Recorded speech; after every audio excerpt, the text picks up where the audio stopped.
کہ محبت کون کرتا ہے، سیاست کون کرتا ہے.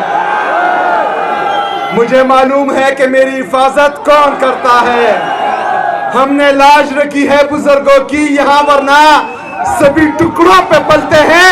بغاوت کون کرتا ہے؟ آج اس اسٹریٹ موومنٹ کے حوالے سے میں یہاں آیا ہوں، لیکن آج میں یہاں دیکھ رہا ہوں کہ ماشاءاللہ ایک جلسہ یہاں ہو رہا ہے اور ایک جلسہ میرے لیفٹ پر ہو رہا ہے.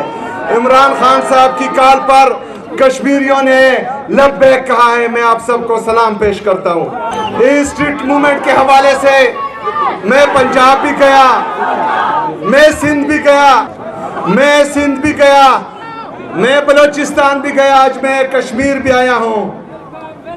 لیکن جہاں جہاں میں گیا ہوں وہاں پر مسلط شدہ ٹولہ ان کی غیر روایتی، غیر اخلاقی اور ذہنی اور اخلاقی پستی برقرار رہی ہے. ماشاءاللہ آج انہوں نے کشمیر میں بھی، جہاں پر ریجیم چینج آپریشن ہوا ہے اور یہاں کا وزیر اعظم آپ پر مسلط شدہ ہے، ریجیم چینج آپریشن کے بعد آیا ہے، اس کا بھی رویہ وہی ہے جو باقیوں کا تھا. آج انہوں نے بھی روڈز بند کیے ہوئے ہیں. میرے کشمیریوں، یہ اس پرچی سے بھی زیادہ نالائق ہے کہ جو پرچی امریکہ سے آئی یہاں پاکستان میں کہ اس کو ٹویٹ کر دو، ایز اٹ از انہوں نے ٹویٹ کر دو. تو ہم پر مسلط شدہ ٹولہ الحمدللہ ویسا کا ویسا ہی ہے.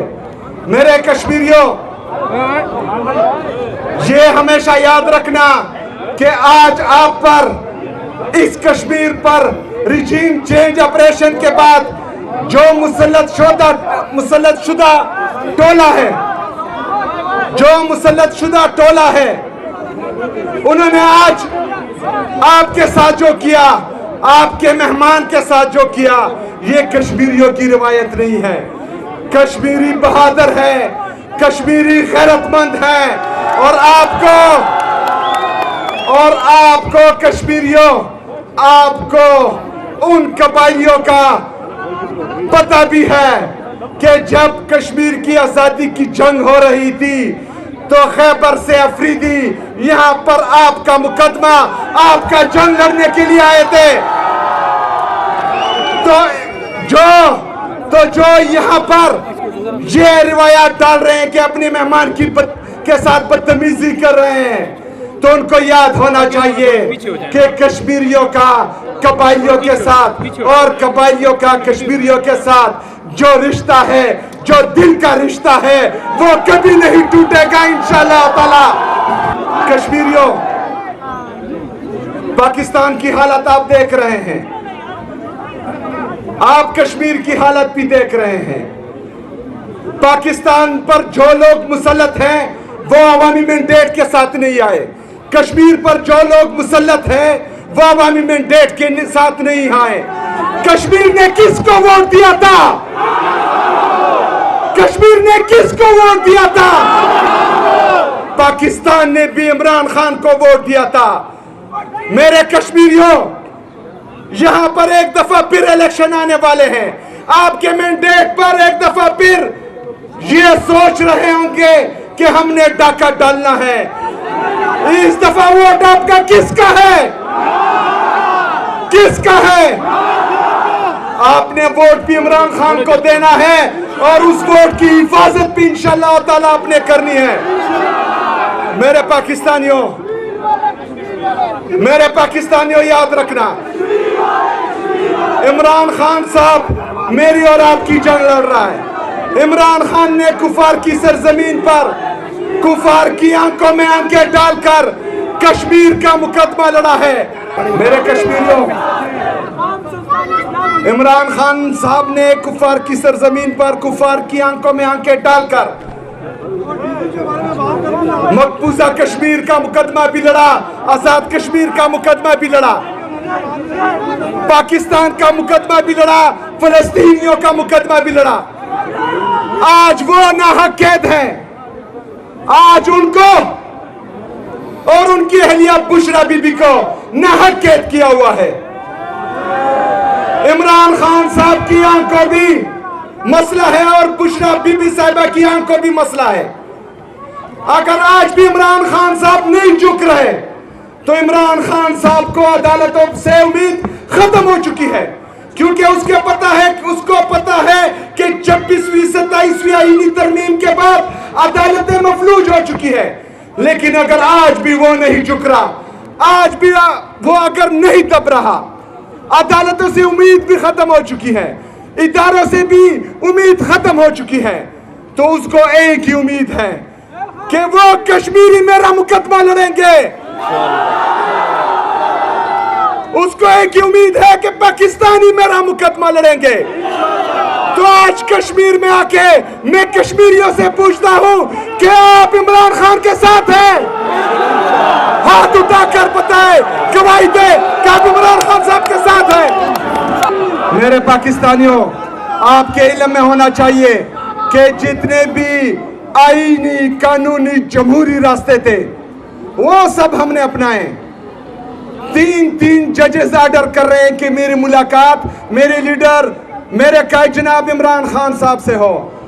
اڈیالہ جیل کا سپرڈنٹ 3 ججز کے آرڈر پڑھ کر ردی کی ٹوکری میں پھینک رہا ہے۔ پاکستان کا جعلی وزیر اعظم مجھے فون پر کہتا ہے کہ پوچھ کر بتاتا ہوں۔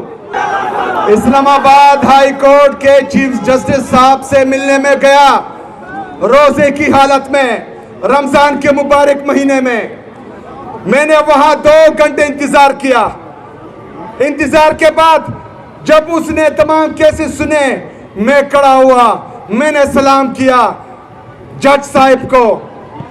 آپ کو پتا ہے انہوں نے میرے سلام کا جواب تک نہیں دیا۔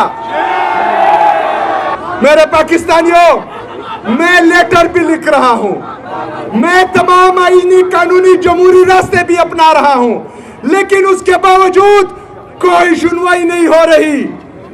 لیکن پھر بھی پاکستان کے لیے، پاکستان کی خاطر اپنا پولیٹیکل کیپٹل سٹیک کر کے میں ہر میٹنگ میں جا رہا ہوں، مل رہا ہوں، وہاں پر ان کو یہ بتا رہا ہوں کہ پاکستان میں پولیٹیکل ڈسکریمنیشن ختم ہونی چاہیے، آزادی رائے کی آزادی ہونی چاہیے، عدلی آزاد ہونی چاہیے، انصاف ہونا چاہیے، ہر بندے کا یہ حق ہونا چاہیے کہ وہ اپنا ووٹ کا استعمال کرے، لیکن جس کے لیے استعمال کرے اس کا ووٹ ڈبے سے اس کا ہی نکلنا چاہیے۔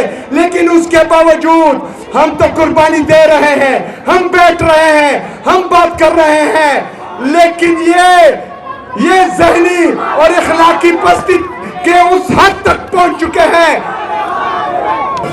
ہم تو پاکستان کے لیے یہ سب کچھ کر رہے ہیں، قربانی دے رہے ہیں، لیکن یہ کیا کر رہے ہیں؟ ہم بیٹھتے ہیں پاکستان کے لیے، وہاں پر بولتے ہیں کہ پولیٹیکل ڈسکریمنیشن ختم ہونی چاہیے، لیکن اگلے دن اڈیالہ جیل کے سامنے عمران خان صاحب کی غیر سیاسی بہنوں پر شیلنگ بھی کی جاتی ہے، لاٹھی چارج بھی کیا جاتا ہے، ان کی بے حرمتی بھی کی جاتی ہے۔ میرے پاکستانیوں، یہ مسلط شعلہ ٹولہ جو پاکستان پر مسلط کیا گیا ہے، جن کو پاکستانیوں نے، کشمیریوں نے ریجیکٹ کیا ہوا ہے، ان لوگوں کی ذہنی اور اخلاقی پستی اس حد تک پہنچ چکی ہے کہ وہ نہ پاکستان کا سوچتے ہیں نہ پاکستانیوں کا سوچتے ہیں۔ یہ ٹیکہ اکیلے پاکستان تحریک انصاف کے کارکنوں نے نہیں لیا ہوا۔ ہم پاکستان کے لیے قربانی دیں گے، آپ لوگ شیلنگ کریں گے، ہم پاکستان کے لیے قربانی دیں گے۔ آپ عمران خان صاحب کو سولیٹری کنفائنمنٹ میں ڈالیں گے، ہم پاکستان کے لیے قربانی دیں گے۔ آپ عمران خان صاحب کی آنکھ ضائع کریں گے، ہم پاکستان کے لیے قربانی دیں گے۔ آپ ہمارے حقوق پر ڈاکہ ڈالیں گے، اس طرح نہیں ہوگا، ہم نہیں ہونے دیں گے، ہم نکلیں گے، ہم احتجاج کریں گے۔ یہ میرا عید، میرا قانون مجھے اجازت دیتا ہے کہ ہم احتجاج کریں گے۔ انشاءاللہ تعالی بہت جلد بڑے احتجاج کی کال آنے والی ہے۔ کیا آپ لوگ تیار ہیں؟ تیار ہو؟ تیار رہنا انشاءاللہ تعالی۔ یہ لپٹنا جپٹنا جپٹ کر لپٹنا لہو گرم رکھنے کا ہے ایک بہانہ، یہ جو ہے ہوتا رہے گا. لیکن جب بڑے احتجاج کی کال آئے گی تو میرے پاکستانیوں جہاں جہاں پر مجھے سن رہے ہو، یاد رکھنا کہ اس دفعہ غلطی کی کوئی گنجائش نہیں ہوگی. اس دفعہ انشاءاللہ تعالی پورا پاکستان نکلے گا انشاءاللہ تعالی. انشاءاللہ تعالی الیکشن کے لیے ایک بہت بڑا جلسہ بھی اناؤنس کریں گے انشاءاللہ تعالی. اس جلسے میں پھر آپ سے ملاقات ہوگی. تب تک آپ نے عمران خان صاحب کا پیغام گھر گھر تک پہنچانا ہے انشاءاللہ تعالی. اگر جس طرح نیازی صاحب نے کہا کہ اگر یہ پل بند کریں گے تو انشاءاللہ ہر چوک سے ڈی چوک بنائیں گے انشاءاللہ تعالی.